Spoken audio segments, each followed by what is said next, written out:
Gold trusted gold buyers. మీరు తాకట్టు పెట్టిన బంగారాన్ని విడిపించి ఈ రోజు ఉన్న మార్కెట్ ధరకు కొనబడును. ది బెస్ట్ కమెడియన్స్లో ప్రవీణ్ ఒకరు. ఈ జర్నీ చూసుకుంటే ఎలా అనిపిస్తుంది? 17 years ఒక్కసారి వెనక్కి తిరిగి చూసుకుంటే. అంటే నాకే కదన్నా, ఏ ఆర్టిస్ట్కైనా టెక్నీషియన్కైనా ఒక సంవత్సరం క్రితం చేసిన అవుట్ పెర్ఫార్మెన్స్ ఇంకోటి చూసుకుంటే ఇక్కడ ఇంకా బాగా చేయాల్సిందే అనిపిస్తుంది. 17 years కాదు, 34 years తర్వాత నువ్వు ఈ క్వశ్చన్ నన్ను అడిగినా ఇంకా నాకు ఏదో చేయాలనే తపనే ఉంటుంది. అది లేకపోతే నేను జర్నీ చేయలేను.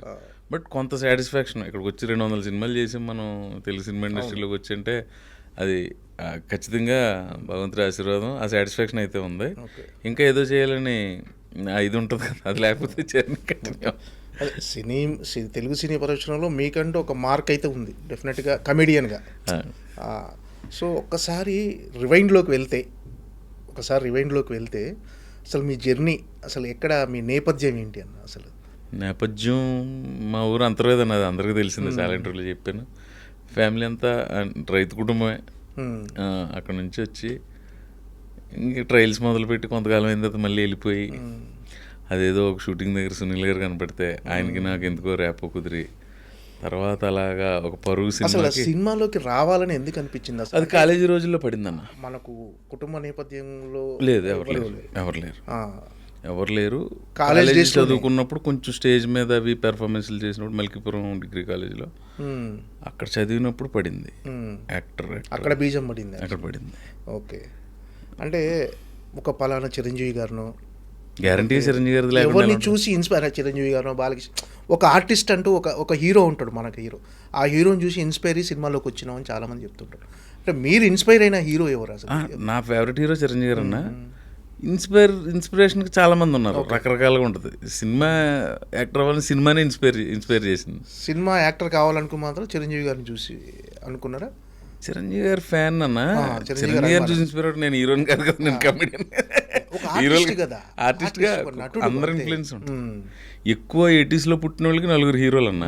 అప్పటికి రామారావు గారు, కృష్ణ గారు, సోహన్ బాబు, కృష్ణ గారు, ఇది తగ్గిన తర్వాత చిరంజీవి గారు, బాలయ్య గారు, నాగ్ సార్, వెంకీ సార్, వీళ్ళ ప్రభావం ఎక్కువ ఉంటుంది 80s పుట్టిన వాళ్ళు, 80s తర్వాత పుట్టిన జనరేషన్కి.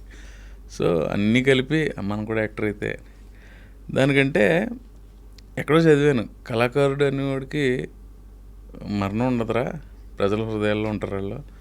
సపోజ్ పెద్ద ఆయన ఎన్టీ రామారావు వెళ్ళిపోయారు, ఆ తర్వాత ఎవరో రామారావు 96లో వెళ్ళిపోయారు, శివైక్యం అయ్యారు. తర్వాత 1-2 సంవత్సరాలకి ఎవరో ఒక ఫ్రెండ్ నాతో అన్నది గుర్తు, రామారావుని మనం ఇంకా టీవీలో చూస్తాం, ఆయన వెళ్ళిన ఫీలింగ్ మనకు ఉంటుందా? మన మధ్యన భౌతికంగా లేకపోయినా ఆయన వెళ్ళిన ఫీలింగ్ మనకు లేదు కదా, అలా కళాకారుడు కదా చూడటంగానే అప్పుడు అనిపించింది, ఓహో ఇలా ఉంటుందా అని. ప్లస్ అంతకుముందే ఆ స్టేజ్ మీద చేసినప్పుడు కొంచెం ఆ తొత్తర ఉండేది, అది కొంచెం భగవంతుడు దిల్ రాజు రూపంలో ఇచ్చాడు అవకాశం. అంటే సినిమాలోకి రావాలి, సినిమాల్లోకి వెళ్ళాలి అని అనుకున్న తర్వాత ఖచ్చితంగా చదువు మీద ధ్యాస ఉండదు ఎవరికి. అంతకు ముందు కూడా లేదన్న పెద్దగా. అవునా? యావరేజ్ స్టూడెంటా, పూర్ స్టూడెంటా మీరు అసలు? యావరేజే. అంటే బంకులు కొట్టి సినిమాలకి ఇంటిగా కదా. లక్ష్మీదుర్గ, శ్రావణ శుక్రవారం ఇలాంటి భక్తి సినిమాలు కూడా 30 సార్లు చూసేవాళ్ళు. ఓకే. అంటే ప్రతి శుక్రవారం సినిమాకి వెళ్ళాల్సి? శుక్రవారం కాదన్న,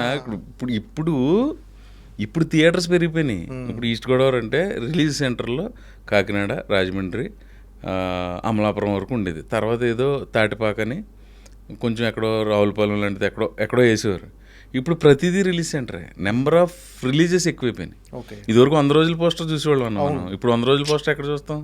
ఆ రెవెన్యూ రావడానికి 100 రోజులు పడితే ఇప్పుడు 2 weeksలో వచ్చేస్తుంది. ఒక వారం సినిమాలే అంతేగా, ఏదో అద్భుతంగా ఉంటే తప్ప. అవునన్నా, 92 ప్రింట్లతో రిలీజ్ అయిందని వారు, ఇప్పుడు 432 ప్రింట్లు క్యూబ్ వచ్చింది కదా, క్యూబ్లో కదా ఇప్పుడు టెక్నికల్. సో మా ఊరు వచ్చేసరికి మల్కీపురం, తాటిపాక, అమలాపురంలో 50 days అయిన తర్వాత సినిమాలు వచ్చేవి. ఓకే.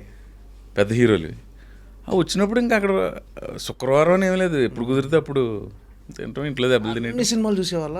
ఈ సినిమా ఆ సినిమా అని లేకుంటే అన్ని సినిమాలు చూసేవాళ్ళ? ఓకే.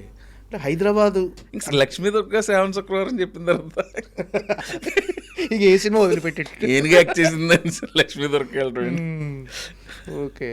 ఆ టైంలో ఎక్కువ సార్లు చూసిన రాజశేఖర్ మగాడు, చిరంజీవి గారిది కొదమసింహం, ఎక్కువసార్లు బంగారు బుల్లుడు, బాలయ్యది, ఎక్కువసార్లు కొంచెం లేలుగా కొన్ని సినిమాలు గుర్తున్నాయి. సినిమాకు డబ్బులు మరి అమ్మా నాన్న ఇచ్చేవాళ్ళ? ఇంక రకరకాలుగా ఉండేదన్న అది. చుట్టాలు వచ్చినప్పుడు జేబులో పెట్టిన 10 రూపాయలు దాచుకుని. ఓకే. అప్పుడు రిజర్వ్ టికెట్ 4 రూపీస్ ఉండేది. మెలికిపురంలో 5 థియేటర్లు ఉండేవి. ఒకటి వెంకటనారాయణ, ఒకటి పద్మజ పిక్చర్ ప్యాలెస్, ఒకటి సత్యజ్యోతి, ఒకటి శంకర్ థియేటర్, ఇంకొకటి మహాలక్ష్మి అని. ఓకే.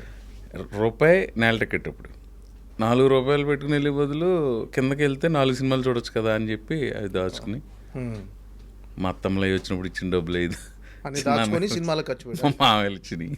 ఈ అందరు ఇచ్చిన డబ్బులను దాచుకుని సినిమాలకు ఖర్చు సినిమాలకి. అంతే. అంటే అమ్మ నాన్న సపోర్ట్ చేసేవారా సినిమాలోకి వెళ్తా అంటే? ఇక్కడ ఏంటంటే అన్న, మా ఫాదర్ నాకు 6 years ఉన్నప్పుడే మా ఫాదర్ ఎక్స్పైర్ అయ్యారు. Okay, sorry. మా మదర్ ఏదో కాటేసేవాడు మెల్లిగా. మా నాన్నమ్మ గారు ఎక్కువ అలవాటు. ఓకే. అంటే హైదరాబాద్కి వచ్చిన తర్వాత అంటే సినిమా కష్టాలు, ఈ స్ట్రగుల్స్ అనేవి మామూలుగా తొలి అవకాశం వచ్చే వరకు ఖచ్చితంగా అందరికీ కావాలి. సినిమా కష్టాలు అంటే ఎలా ఉండేది అంటే అన్న, డిగ్రీ అయిపోయిన 2000 టైంకి వచ్చిన తర్వాత ఏదో జాబ్ చేయాలి అని మా మదర్, ఆవిడకి ఏదో నేను జాబ్ చేస్తే ఇష్టంగా ఉండేది. ఒక కంపెనీలో అకౌంట్స్ నేర్చుకుంటూ బీకామ్ చేసి వచ్చేసాను నేను. ఎంకామ్ ప్రైవేట్గా చేస్తూ తిరిగేవాడిని నేను. ఎక్కడికి శ్యాంప్రసాద్ రెడ్డి గారు కేబీఆర్ పార్క్ వస్తారంట కదంటే 4 గంటల నుంచి అక్కడ వెయిట్ చేయటం. ఒక ఆఫీస్కి వెళ్ళాలి, ఒక సినిమాకి ఇలా ఆడిషన్ జరుగుతుంది, అదేం తెలియదు. ఎక్కడైనా రోడ్ మీద షూటింగ్ జరుగుతుంటే ఎవరిని అడగాలండి, యాక్టర్ వాళ్ళంటే ఎవరినో కోఆర్డినేటర్ని చూపించేవారు. రేపు ఫోటోలు పట్టుకుని రేపు వచ్చేయంటే మన్నాడు అక్కడికి వెళ్ళి నుంచిన వాళ్ళం. లొకేషన్ షిఫ్ట్ అయిపోతారో అది తెలిసేది కాదు. అంటే అంత అవగాహన లేదు తను. తర్వాత ఎవరైనా ఒక సినిమాలో ఎక్కడో నాగార్జున గారు వెనకాల కూర్చున్నాడు, మన్మధుడిలో ఒక ఆర్టిస్ట్ ఉన్నారు అనుకో, ఆయనతో క్లోజ్గా ఉండడానికి ప్రయత్నించడం. మన సారథి థియేటర్ వెనకాల మా ఊరు కుర్రోళ్ళు ఒక హోటల్ పెట్టారు, సాయి ప్రియ. అక్కడ కొంతమంది వచ్చి టీ తాగుతుండేవారు ఆర్టిస్టులు. అక్కడికి వెళ్ళి వెయిట్ చేయటం శని ఆదివారాలు. మళ్ళీ మిగతా రోజుల్లో మన డబ్బు మనం సంపాదించుకోవాలి. 3000 జీతానికి 2500 జీతానికి చేసి అది విచిత్రమైన స్ట్రగుల్. తర్వాత ఏమైందంటే అన్న, పాయింట్ ఆఫ్ టైంలో ఈ చదువు లేని ఉద్యోగాలు చిన్న మన వాళ్ళ తెమలతో ఏదో చేసుకుందని చెప్పి మా ఊరు వెళ్ళిపోయా. అక్కడ ఏదో చెరువులు చేసి ఏదో ఒక షాప్ పెట్టి అవన్నీ ఎందుకు వర్కౌట్ అవ్వలేదు అవి.